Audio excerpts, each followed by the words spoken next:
A Jewish young man, hiding his true identity, posed as a pure-blooded German. Not only did he manage to survive, but he also became a favorite of the entire Third Reich. Isaac? At the beginning of the film, the main character tells his story. He was born on April 20, 1925, in the town of Penn, Germany. The boy was the fourth child of Azriel Perel, the owner of a shoe store, and his wife, Rebecca. Despite his very young age, he remembers his circumcision, which was performed with traditional prayers in the presence of a rabbi. He later learned that he was born on the same day as the future Chancellor of the Third Reich, Adolf Hitler. As Solomon grows older, he prepares to take a bath. Hearing drum beats from outside, he decides to look out and see what's happening. At that moment, he sees some guys marking the windows of buildings where Jews live. The whole family is getting ready for Solomon's bar mitzvah. His sister, Berta, goes to hurry him up, saying that everything is ready and everyone is waiting for him. The boy promises to come out soon while continuing to read his book. However, a few minutes later, a pogrom starts. Jewish homes are being attacked. Angry people are throwing bricks through windows and breaking down doors. Terrified, Sally climbs out of the bath and jumps out the window. Looking around, naked, he hides in a nearby barrel. In the evening, when everything has calmed down, he peeks out of his hiding place and sees a familiar girl. She tells him that all the windows in his house have been broken. The teenager asks her for help, requesting that she go to his home and bring some clothes. But she can't, as her father forbade her from going to his house. After a moment, the girl asks him to wait a minute and brings a German uniform with a swastika. Dressed in it, Sally returns home. Entering the room, he finds his sister Berta dead, lying lifelessly on the table. After this raid, the head of the family decided to move to Poland, to the city of Łódź. The father obtained Polish passports for everyone and said that from now on, they were all Polish. Even though Sally knew that the Germans had killed Berta, he didn't want to leave. In Łódź, he met Mrs. Basha, a cashier at a cinema located right below their apartment. She singled him out among the other boys and often let him into the theater for free. Sally dreamed of becoming an actor, like Clark Gable or Eugeniusz Bodo, and the girl had a hunchback. Sitting in the theater, the boy was curious to know whether her hunch was bone or flesh. When the war started, Sally was even a bit relieved. He hoped that now his father would forget about the time he knocked a man off his bicycle and the man broke a large window. However, his relief was short-lived, as enemy fighters began dropping rockets and bombs on cities. The entire apartment shook. One day, David, the eldest son, returned from the army. He said he couldn't find his unit and wasn't given a weapon. They told him that Jews would manage on their own. He also mentioned that the Germans would win, and in a few days, they would be in the city. After hearing this, the mother and father decided that the two younger sons should be sent east. Isaac tried to persuade his father, citing Jewish texts that say a son should not leave his father and mother, but he still obeyed his father and left with Sally. On the way, Mrs. Basha caught up with them. She didn't want to let the young man go, but Isaac dragged him away from her and took him with him. In the evening, the brothers reached the river, where a large crowd had gathered. Sally managed to push through the crowd and get on a boat. However, there was no room left for Isaac, and the boat departed without him. Along the way, they encountered another boat going in the opposite direction. People on that boat said that the other side was occupied by the Soviet Union. Hitler had made a deal with Stalin and handed over the eastern part of Poland. Hearing this, panic broke out on Sally's boat, and Poles began jumping into the water. One person accidentally pushed the boy, and Sally fell into the water and started to drown. Fortunately, a Soviet soldier heard him and rescued him. In the morning, Sally spent the whole day on the shore waiting for his brother, but he never arrived. With no relatives left, the boy was sent to an orphanage in the city of Grodno, along with other Polish, Jewish, and Russian children. He spent several years there and was turned into a Soviet patriot and committed communist. Due to the non-aggression pact between Hitler and Stalin, Sally was able to receive letters from his family. His father wrote to him, saying he was happy to receive news. He was glad that Sally was safe and could study. He and Sally's mother, like all Jews, had moved to the ghetto. After some time, Sally was accepted into the Komsomol, but his commission didn't go very well. Because his father had owned a store, Sally was suspected of being associated with the bourgeoisie, but one of the workers vouched for him. After the commission, the boy was very happy, but he was attacked by one of the students who clearly did not share his love for the Bolsheviks. Sally fully embraced the ideology of the USSR. At one of the meetings, he gave a speech in front of all the children, declaring that religion is the opiate of the masses. A few of the kids disagreed with him. Then Ina suggested an experiment. Let the children ask God for candy. They did, but nothing happened. She then instructed them to ask the same from Comrade Stalin, and candies started falling from the ceiling. However, along with the candies, plaster began to fall, and the sounds of planes, rockets whistling, and explosions filled the air. The war had begun. Hitler had attacked the USSR. Sally, along with the other children from the orphanage, was evacuated. On the way, they encountered a truck, and Ina ordered the workers to take the children with them. However, they were caught by aircraft, and Sally didn't manage to jump onto the truck, which left without him. After some time, German soldiers found Sally sleeping under a tree. They captured him and brought him to a camp, where they began checking the documents of the prisoners. One of the Soviet soldiers suggested that Sally discard his Soviet passport. After a moment's hesitation, Sally hid his documents and pretended to be a pure-blooded German. He was brought before the commanding officers and claimed that his name was Joseph Peters, that his parents lived in Germany, and that the Bolsheviks had forcibly taken him to Grodno. At that moment, some of the German soldiers had trouble with other prisoners. Since Joseph spoke Russian, he was asked to translate what the prisoners were saying. After listening, the boy reported that they were speaking with Yakov Jugashvili, the son of Joseph Stalin.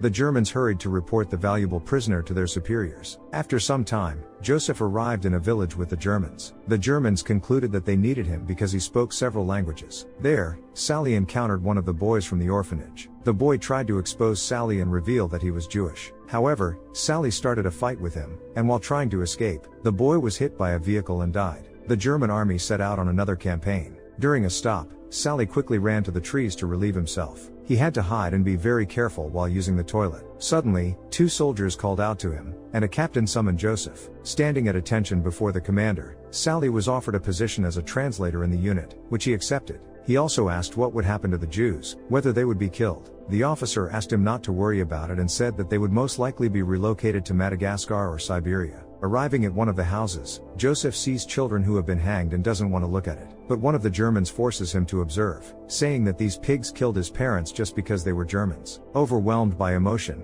the young man fires at the house, starting a fire. At that moment, Sally realizes he is confused about his feelings. He doesn't know who his friend is and who his enemy is. In the house, one of the soldiers, Robert, shaves the young man and dictates a letter to his beloved woman. In the evening, sitting by the fire, Joseph takes out his Soviet passport and throws it into the flames. A moment later, Robert approaches him and reveals that before the war, he was an actor and had never been to Berlin. The next day, the boy locks himself in the shed, wanting to take a bath. But as soon as Joseph immerses himself in the water, someone grabs him from behind. Panicking, he jumps out of the water and sees that it is Robert. Robert notices that the boy is circumcised and realizes he is Jewish but promises not to reveal his secret, saying not all Germans are the same. After this incident, the young man talks about the rituals and customs of his people. After some time, Joseph finds himself in the trenches. There, he translates intercepted Bolshevik conversations from Russian to German. He hears them discussing that one of the Germans is in their sights, and at that moment, a German standing near the trench is shot in the stomach. Robert orders the boy to stay in the trench while he rushes to help the wounded man. However, Robert is also shot in the stomach and dies. As Joseph weeps over his dead friend, the others quickly abandon their position. In the evening, the boy decides to contact the Soviet soldiers, telling them that he is a Komsomol member and a Jew who wants to surrender. They instruct him on where to go and what to do. Finding a rifle, the young man raises it above his head and heads toward the river. At that moment, German soldiers appear from behind and capture the Bolshevik position. Thus, instead of becoming a deserter, he ends up in the front lines of the attack and becomes a hero. Joseph returns to the command post, where he pleads with Hauptmann to let him stay and serve with his friends. However, the officer refuses, saying that Joseph has already proven himself and now it is time for him to learn. Moreover, if the boy agrees, he and his wife would like to adopt him. Some time later, the Reich sent a special courier to bring Joseph, the heroic soldier who would later become the adopted son of Hauptmann von Lurenau, to the elite Nazi youth school, the Hitler Youth. On the train, the woman accompanying Joseph explains that smoking is not allowed at the school and tells him that she finds him very appealing. Unable to resist, she seduces him. The next morning, Joseph arrives at the Nazi boys' school with the woman. He is introduced to the other students and takes an oath to Hitler. Thus begins a new chapter in his life, where he must be even more careful and cautious. After settling into his room, he explores the restrooms and showers. Fortunately, they have doors, and showers are taken in underwear. After checking out the restrooms, his roommate Gert takes him to the dining hall. There, Joseph meets Leni, the waitress, who also shows interest in him. The other boys envy him, as Leni is considered the most beautiful and unattainable girl. The school year has started, and in swimming competitions, he takes first place with all his gear on. During one of the lessons, the teacher talks to the boys about how to identify Jews, describing them as ugly creatures in contrast to the Nordic race of Germans. At one point, the teacher calls Joseph to the board. He measures Joseph's face from all sides and tells everyone that despite a significant amount of mixed blood, he still has distinctly Aryan features. Joseph, who has been tense the whole time, finally breathes a sigh of relief. Joseph, along with the other students, is working in the workshop. Their work is interrupted by Gert running in, saying everyone needs to hear an urgent announcement. The loudspeaker broadcasts news from the front. The bloody battle near Stalingrad is over. All the soldiers who fought in that battle have died, but their sacrifice was not in vain. They died so that Germany could live. The boys receive this news with tears in their eyes. Joseph and Lenny start spending time together and begin dating. Walking past a bakery, Lenny sees some pastries that look very tempting, even though they are made of plaster. Joseph tells her this, but she replies that he has no imagination. Later, remembering their conversation, Joseph comes up with an idea to become like everyone else. He decides to stretch the skin on his penis, make folds, and fix them with a thread. When he returns to school, he immediately goes to perform these manipulations. After some time, Lenny invites Joseph over to her house and introduces him to her mother. There, he learns that Lenny's father was killed on the front. Joseph experiences unbearable pain both day and night. A classmate who notices his distress informs him that there will be a medical examination the next day. The following day, while waiting in line, Joseph pretends to have an excruciating toothache, and he is taken to the dentist. The dentist ends up extracting a perfectly healthy tooth. That night, Joseph wakes up again in pain. Going to the bathroom, he sees a horrifying sight. His flesh is inflamed, and pus is beginning to collect. The thread idea didn't work, and without it, the skin has slid back down. He realizes he needs to be even more cautious. Because of this, he can't get close to any girl, especially not Lenny. Lying on a meadow with his girlfriend, she tells him she is ready, but Joseph refuses, saying she is still too young.